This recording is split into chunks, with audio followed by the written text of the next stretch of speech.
విధ్వంసం చేసిందే, ఈ రాష్ట్రాన్ని అతలాకుతలం చేసిందే నీ దివాలా కోరుతనం, నీ భావదారిద్ర్యం.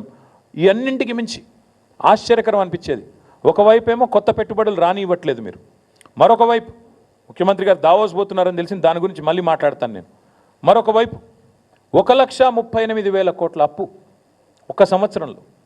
కేసీఆర్ గారు అప్పుల పాలు చేసిండు రాష్ట్రాన్ని ఒకవైపు మాట్లాడుతూ, కేసీఆర్ గారు ఆనాటి ప్రభుత్వం మొత్తం 10 ఏళ్లలో 4,17,000 కోట్ల అప్పు చేస్తే ఈ ప్రభుత్వం ఒక్క సంవత్సరంలో 1,38,000 కోట్ల అప్పు చేసింది. అంటే కేసీఆర్ గారి ప్రభుత్వం సంవత్సరానికి 41,000 కోట్ల అప్పు చేస్తే ఈ ప్రభుత్వం దానికి 3.5 రెట్లు ఎక్కువ ఒకటే సంవత్సరంలో 1,38,000 కోట్ల అప్పు చేసింది. నేను అడుగుతున్న, కేసీఆర్ అప్పు చేస్తే ఏం చేసింది కేసీఆర్ ప్రభుత్వం?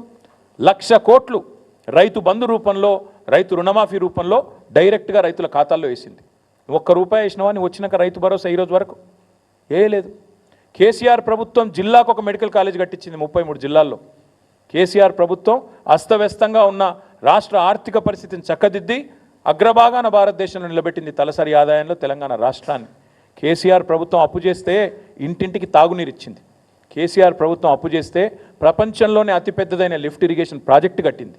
కేసీఆర్ ప్రభుత్వం అప్పు చేస్తే కొత్త మెడికల్ కాలేజీలు కట్టింది, కొత్త హాస్పిటల్ హైదరాబాద్ చుట్టూతా కట్టింది. హైదరాబాద్ నిండా ఇవాళ ఫ్లైఓవర్లు కనబడతా ఉన్నాయి, అండర్ పాస్లు కనబడతా ఉన్నాయి. కేసీఆర్ చేసిన అప్పుకు ఇవాళ ప్రత్యక్షంగా ఫలితాలు కనబడుతున్నాయి. నేను అడుగుతున్న రేవంత్ రెడ్డి, 1,38,000 కోట్ల అప్పు ఒక్క సంవత్సరంలో చేస్తేవే, రైతు బంద్ చేసినవా? వేయలే. రైతు భరోసా ఇచ్చినవా? ఇయ్యలే. ఒక కొత్త ఇటుక పెట్టినవా? ఒక కొత్త ప్రాజెక్టులా? చేయలే. మరి ఎక్కడ పోయినాయి ఈ పైసలన్నీ? ఢిల్లీకి మూటలుగా పంపుతున్నావా? ఎక్కడ పోతున్నాయి ఈ పైసలు? 1,38,000 కోట్లు ఎక్కడ పోయినాయి? రైతులు ఎదురు చూస్తున్నారు 70 లక్షల మంది, మా ఖాతాల్లో రైతు భరోసా ఎప్పుడు పడుతుందని. దానికి సమాధానం లేదు. మరి ఎవరి జేబులు నింపుతున్నావు 1,00,000 కోట్లతో? రాహుల్ గాంధీయా, ఢిల్లీ పెద్దలయ్యా? చెప్పాలి మీరు ఖచ్చితంగా. ఇంకొక మాట, ఈ దివాలా కోరు ముఖ్యమంత్రికి నేను చెప్తా ఉన్నా, రాష్ట్రం దివాలా తీయలేదు, దివాలా తీసింది నీ బుర్రా. These are reports of RBI. నిన్న ముఖ్యమంత్రి చెప్పిన పచ్చి అబద్ధాలు మీ ముందు పెట్టాలి, ఎందుకంటే ప్రజలకు కూడా తెలవాలా ఈయన మాట్లాడే మాటలు పచ్చి జూటా మాటలని. I'm quoting from RBI report on state finances and this is audited report of government of Telangana, published by government of Telangana. నేనేదో ఆల్తు మాటలు, నా ఇష్టం వచ్చిన లెక్కలు, నా సొంత కవిత్వాలు చెప్పట్లేదు. Government of Telangana and RBI report నుంచే మాట్లాడుతున్నాను. కావాలంటే ఆ కాపీ కూడా మీ అందరికీ నేను అందజేస్తాను. ముఖ్యమంత్రి గారు మాట్లాడే మాటలు ఎంత దివాలా కోరు మాటలు చెప్పడానికి చెప్తా ఉన్నాను, బాధ అనిపించి చెప్తా ఉన్నాను.